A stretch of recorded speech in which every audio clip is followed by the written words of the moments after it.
établissements privés d'enseignement, une véritable merde y règne. 226 établissements, dont 113 dans la région du centre, devaient rester fermés cette année scolaire 2018-2019. L'information avait été rendue publique par le ministre de l'Éducation nationale et de l'alphabétisation, professeur Stanislas Waro, en début septembre 2018. Cela fait suite à une mission de recensement des structures privées d'éducation et d'enseignement préscolaire, primaire, post-primaire et secondaire, des services techniques relevant de son département effectué du 23 juillet au 4 août 2018.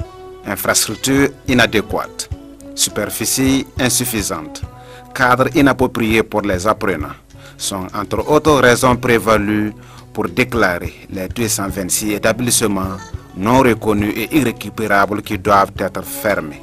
2 mois après la rentrée scolaire, quel constat faire de cette mesure d'interdiction?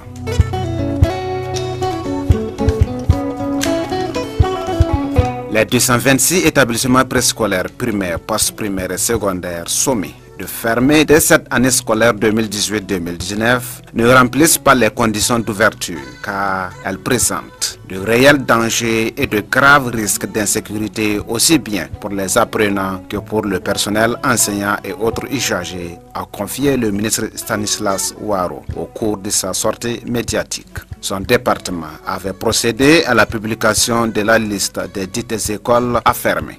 Les promoteurs de ces écoles hors la loi se recrutent dans plusieurs milieux. Même des personnes censées veiller à l'application des lois se retrouvent parmi ces inciviques. Il y a des cadres de l'administration publique, des élus, conseillers, maires, députés, des leaders coutumiers et religieux qui sont responsables d'écoles non reconnues et à fermer, apprend-on auprès d'une source au ministère en charge de l'éducation. Et malgré le fait qu'ils aient été sommés de fermer leurs écoles, certains y juraient de moult pressions par personnes interposées pour ne pas respecter la mesure. Mais le 4 octobre 2018, au cours d'un point de presse du gouvernement, le ministre en charge de l'éducation est resté formel. Donc nous avons adressé à chacun des 26 établissements une notification de fermeture. Et actuellement, nos équipes sont sur le terrain pour s'assurer que les établissements fermés ont effectivement fermé. Et nous allons continuer ce travail-là jusqu'à une certaine période de l'année qui ne permet plus de rouvrir. Parce qu'on a aussi eu des informations comme quoi certains établissements ont changé de nom. Ça, c'est possible. Puisque vous n'êtes pas reconnu, vous n'existez pas dans notre base de données. En tout cas, nous sommes déterminés à ce que ces établissements, les 226, n'ouvrent pas cette année. Cette mission de vérification dont parle le ministre a été effectuée du 1er au 12 octobre 2018 par la direction de l'enseignement général privé. Bien que leur nom figure parmi les 226 établissements à fermer, certains établissements ont bravé la décision de fermeture et ont ouvert leurs portes dès la rentrée scolaire 2018-2019. Karim Kaboré est le premier responsable de la dite direction. On rappelle ces 226 établissements qui devraient fermer au regard donc des conditions déplorables d'existence de ces établissements qui, il faut le rappeler toujours, n'offrent pas de garantie de sécurité ni de qualité des enseignements et apprentissages pour les élèves. Quand on fait le point, on s'est rendu compte qu'il y a 83 qui ont effectivement fermé. Il y a 67 qui fonctionnent malgré les notifications de fermeture. Et ensuite, 76 établissements ont évolué positivement allant dans le sens de la régularisation. Les écoles et établissements qui ont changé de site, qui ont réhabilité les infrastructures qui étaient délabrées. Certains promoteurs ont de nouveau été sommés de refermer, mais ils n'entendent point de cette oreille. Des établissements qui doivent fermer et qui n'ont pas fermé du tout. Dans la ville de Ouagadougou, il y en a, c'est au niveau du poste primaire secondaire que ces gens-là se trouvent. Et nous leur avons demandé de redéployer les élèves dans les établissements voisins officiellement reconnus. Nous allons redescendre sur le terrain pour vérifier ces informations-là. Je connais au moins 3 établissements qui n'ont pas redéployé leurs élèves alors qu'ils ont reçu la notification pour le faire. Il y a notamment le lycée le plus emblématique là, c'est le lycée privé Excellence, le site des Nonsin. Mais le site de Nonsin n'a aucune autorisation, ni de création, ni d'ouverture. L'intéressé, le promoteur a été interpellé pour redéployer ses élèves. Il y a le lycée privé La Promesse. Là, qu'est-ce qu'il a fait? Le lycée privé La Promesse, c'est à Koumnagnoré. L'individu, le gars, il a quitté, il a fait seulement de fermer, et il a ouvert le collège privé Le Chandelier. Bon, le troisième site, je suis en train de voir, c'est un collège aussi, Nabaswende. Oui, il y a d'autres aussi. C'est une école Somtoré, une école préscolaire, mais lui aussi, il n'a pas encore fermé. Le 21 novembre dernier, Karim Kaboré nous a confié que la mesure d'interdiction d'ouverture reste d'actualité à cette date. Les 67 établissements qui n'ont toujours pas fermé sont appelés à prendre des dispositions pour la respecter. Le ministre a donné des instructions pour fermer, ils vont venir fermer. Ils n'ont qu'à prendre les dispositions pour éviter des désagréments parce qu'ils vont venir fermer. Les dispositions, c'est quoi? C'est redéployer ces enfants-là dans les établissements officiellement reconnus qui sont à côté, publics ou privés. On a dit de faire ça. Si vous ne le faites pas, si on vient, on va fermer. On a dit de redéployer. Il faut le redéployer. Des promoteurs d'établissements concernés par cette mesure de fermeture l'apprécient diversement. Certains avec qui nous avons échangé disent ne pas comprendre pourquoi le nom de leur école est cité comme ayant refusé de fermer alors qu'ils ont introduit des dossiers en voie de traitement auprès des services compétents. Il ne manque pas aussi de plaintes à l'endroit de la mesure. Les établissements incriminés ne sont pas à la même enseigne. Ils ne sont pas traités au même pied d'égalité, en ce sens qu'il existe d'autres qui sont dans la même situation, mais qui ne sont pas inquiétés par la mesure de fermeture. Ainsi s'est plaint un promoteur qui se demande comment pourra-t-il redéployer plus d'une centaine d'élèves à cette date précise. Il poursuit en ces termes. Je crois que s'il y a à sanctionner, c'est moi qui dois subir la peine et non les élèves qui ne sont pour rien dans cette histoire. Mon cri de cœur est qu'on nous laisse terminer au moins l'année scolaire en cours. Et notre promoteur nous explique pourquoi il n'a pas obtempéré à l'interdiction d'ouverture. La raison de notre fonctionnement est que nous avons les locaux. On a même entamé la procédure. C'est qu'il y a la lenteur, il y a certains papiers pour les avoir, c'est pas sur place, on peut les avoir aussi. En plus, les dossiers, ça demande des fonds. La demande de création, ça fait 300 000 francs. L'ouverture, je pense, c'est 200. Tout au plus, il faut débourser, en tout cas, à peu près 1 million et quelques d'autorisation. Bon, si toutefois nous fermons, où est-ce que nous allons trouver ces fonds pour pouvoir fonctionner, engager les papiers? Je n'ai pas de financement ailleurs. Donc, nous, on a préféré ouvrir et demander à ce que la clémence même du ministère d'abord, afin de pouvoir en tout cas poursuivre ces papiers-là, être en règle. On nous a fait savoir que comme nous, on n'a pas de papiers réglementaires, c'est supposé que nous, on emploie un personnel non qualifié. Sinon, on s'est plaint quand ils sont venus pour avec la notification. Bon, si on dit que nous employons un personnel non qualifié, ce n'est pas vérifié, puisqu'il fallait vérifier même au sein de l'établissement pour voir quel personnel nous employons. On nous a fait savoir que non, à partir du moment où nous n'avons pas l'agrément d'abord, ça veut dire que le personnel n'est pas qualifié. Donc nous, on a préféré continuer tout en cherchant les papiers. Voilà, on est là-dessus. Je pense que c'est pas facile, mais si nous fermons, on n'aura pas de fonds. Voilà pourquoi on a préféré ouvrir. Ils sont revenus, ils ont demandé pourquoi on n'a pas fermé. Si toutefois nous voulons qu'on nous force à fermer. On a dit non, on ne peut pas vous forcer, on ne peut pas nous enquêter et puis jusqu'à ce que vous allez envoyer soit la police ou la gendarmerie nous faire quitter. Nous avons déjà recruté depuis octobre. Bon, la notification est venue trouver que nous on recrutait même. Voilà, il y a les effectifs qui sont là, on a démarré les cours, nous sommes presque à la fin du premier trimestre. Voilà. Donc nous, on ne fait qu'à négocier, on n'a pas le choix, on négocie, on ne peut pas que nous entêtons, mais je pense qu'en continuant, on contribue à la création même de l'emploi pour la jeunesse. Je souhaitais leur clémence seulement. Nous sommes sur pied pour être à jour, en tout cas vis-à-vis de nos papiers. C'est grâce à ces fonds-là qui nous permet de payer nos professeurs et d'engager en tout cas à la poursuite des papiers.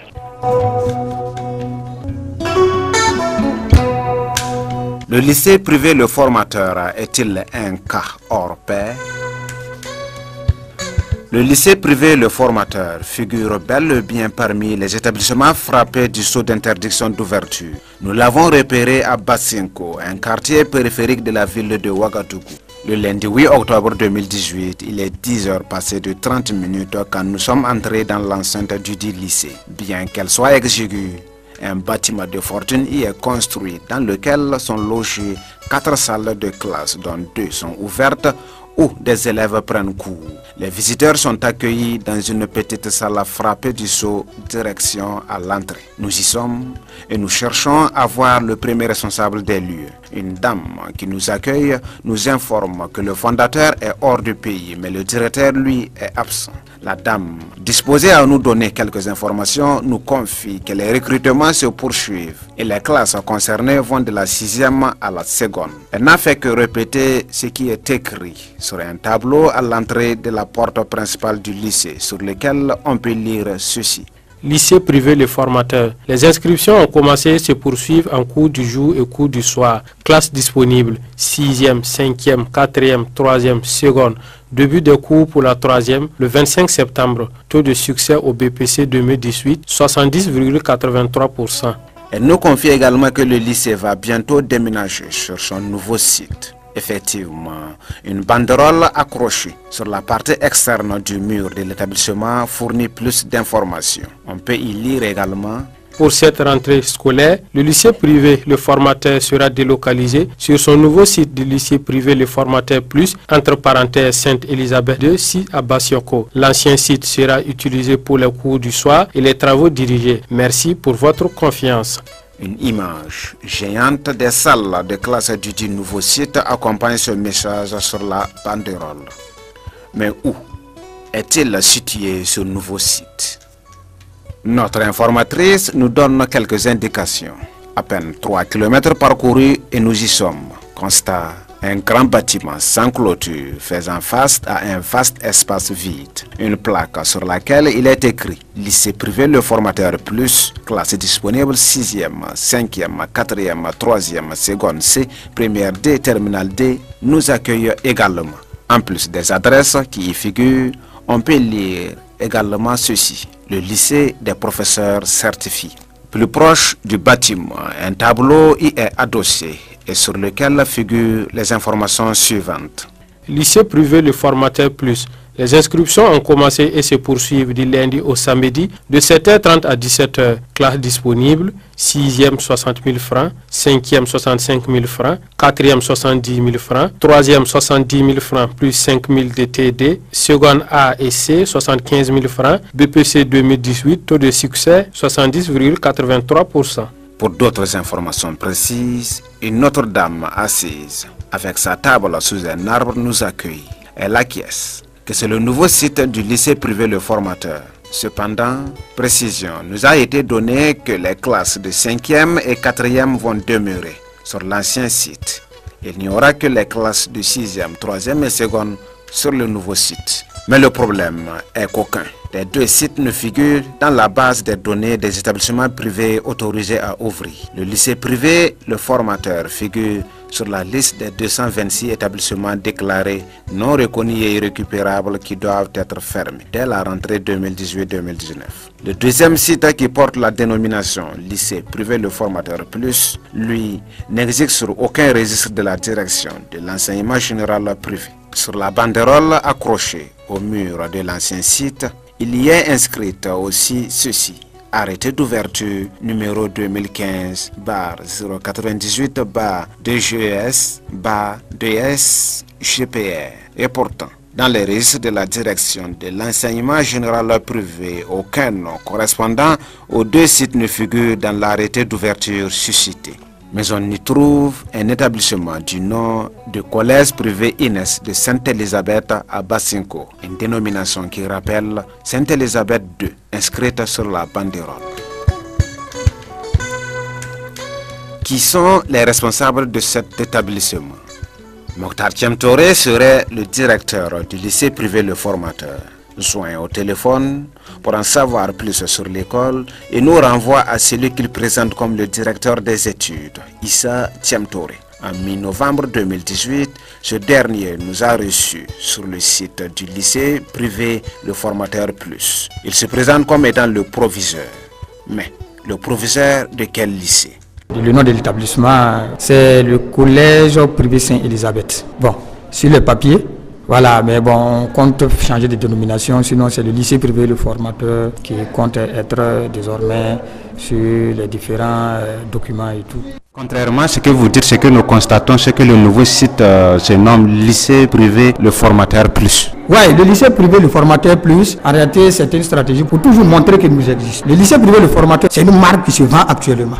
Nous, on vient sur un nouveau terrain qu'on ne maîtrise pas. Vous voyez que c'est loin, ça vaut 2 à 3 km. Il a fallu donc écrire ça pour faire la publicité, pour montrer que c'est le lycée privé le formateur plus, qui a délocalisé, qui est là. Mais une fois que cette publicité a été faite, bon, on ne fait que changer et puis mettre le nom qui est sur les papiers. C'est le lycée privé Saint-Élisabeth tout simplement. C'est quand est-ce que vous comptez changer chez nous? Oui, c'est à l'instant T, puisque les travaux, vous voyez, on doit faire des réflexions. C'est l'écriture qui est sur le mur seulement. Le mot est changé. C'est pas comme, il n'y a pas de truc, il faut mettre la tyrolienne, tu fermes l'écriture et on réécrit.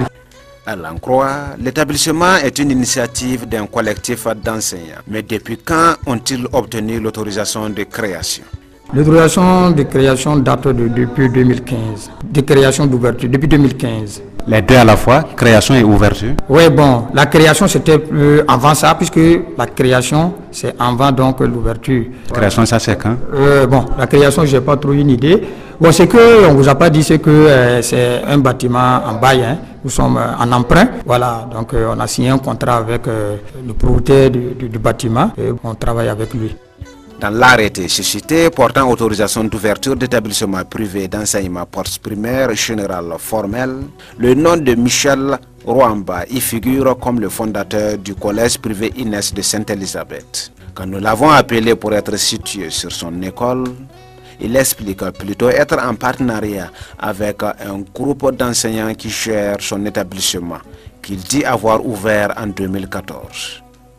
Mais le proviseur Issa Thiam-Touré nous sert un autre discours.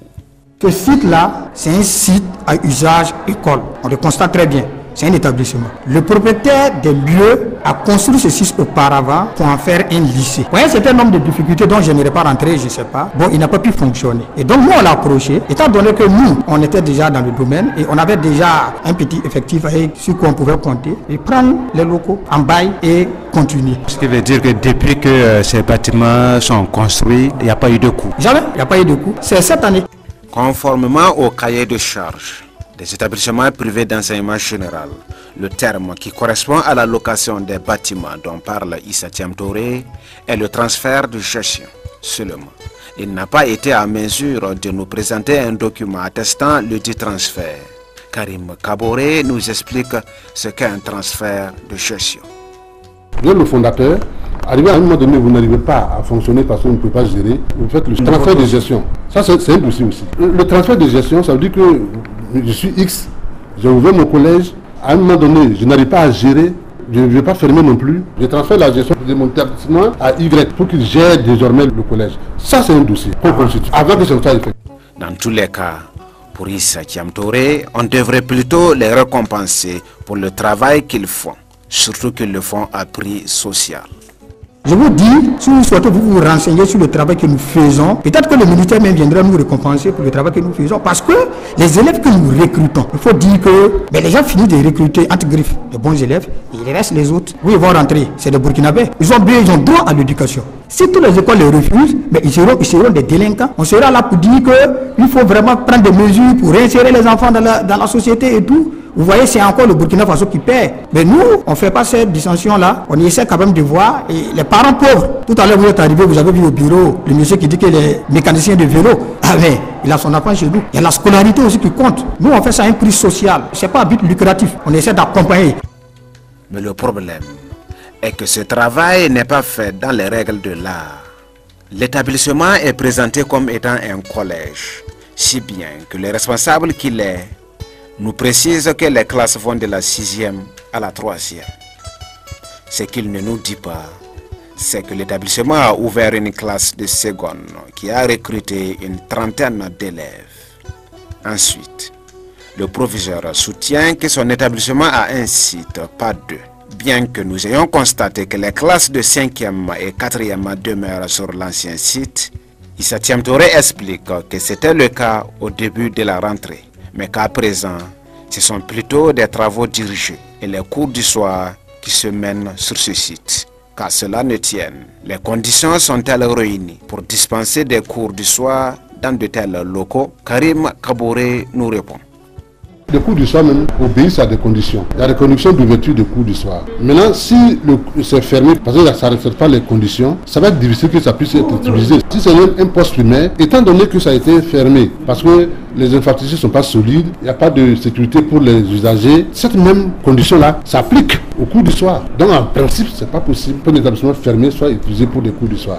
Pour ce qui concerne le lycée privé Le Formateur, Issa Thiam-Touré reconnaît tout de même que lui et ses camarades avaient ouvert ses portes sans avoir eu au préalable l'autorisation d'ouverture. Curieusement, après la mission de vérification de la direction de l'enseignement privé en début octobre 2018, le dit lycée ne figure ni sur la liste des établissements ayant effectivement fermé leurs portes, ni sur celle des écoles restées ouvertes malgré la sommation de fermeture. Une situation floue que confirme le directeur de l'enseignement général privé, Karim Kaboré. Ils ont fait croire qu'ils ont fermé, mais en réalité, ils n'ont pas totalement fermé le site là. Ils utilisent ça. Mais là, ils sont sur un site, mais ils n'ont pas déposé de dossier non plus d'ouverture. Donc c'est illégal. Ils sont dans l'illégalité de ça. Pour sa part, Karim Kaboré reconnaît qu'une véritable merde règne dans le milieu de l'enseignement privé. Seulement, il pointe un doigt accusateur sur le manque de moyens pour l'assainir convenablement. Si nous avons l'accompagnement de la hiérarchie comme nous avons commencé à l'avoir, je vous assure que ça va faire du bien à notre système éducatif. Figurez-vous qu'il y a des établissements qui ont inscrit sur la devanture de leur établissement les numéros de reconnaissance, l'arrêté numéro tant. Mais il y a des numéros qui sont faux, ou alors d'autres qui prennent des numéros de référence des établissements reconnus et qui viennent inscrire sur des panneaux à la porte de leur établissement, les références d'un autre établissement reconnu. Mais c'est du faux et l'usage du faux. Donc nous sommes rendus compte que sur le terrain, il y a une véritable merde que nous allons travailler à corriger avec la contribution de tout le monde, de tous les acteurs, les parents d'élèves, les syndicats.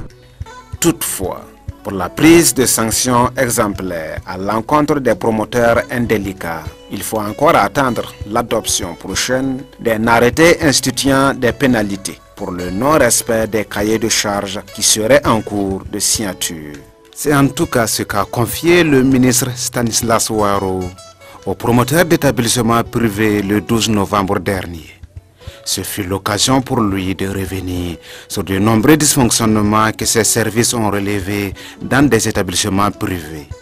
On peut citer entre autres l'arrêt des cours dans le mois de février, mars ou avril de l'année scolaire en cours, la réduction des volumes horaires officiels, l'abus des journées réservées à la culture, au sport et aux célébrations diverses, les cours dispensés à des jours et heures inappropriés, le cumul des heures de cours en moins de séances, l'emploi de chefs d'établissement fictifs, le non-respect de la charge de travail hebdomadaire de l'enseignant, les cours de soutien intempestif et obligatoire, le parrainage des élèves des établissements non reconnus par des établissements reconnus, l'utilisation de l'arrêté d'ouverture d'un établissement reconnu par des établissements non reconnus, le changement de dénomination sans autorisation préalable, le non-respect des programmes ou des référentiels de formation dans certains établissements.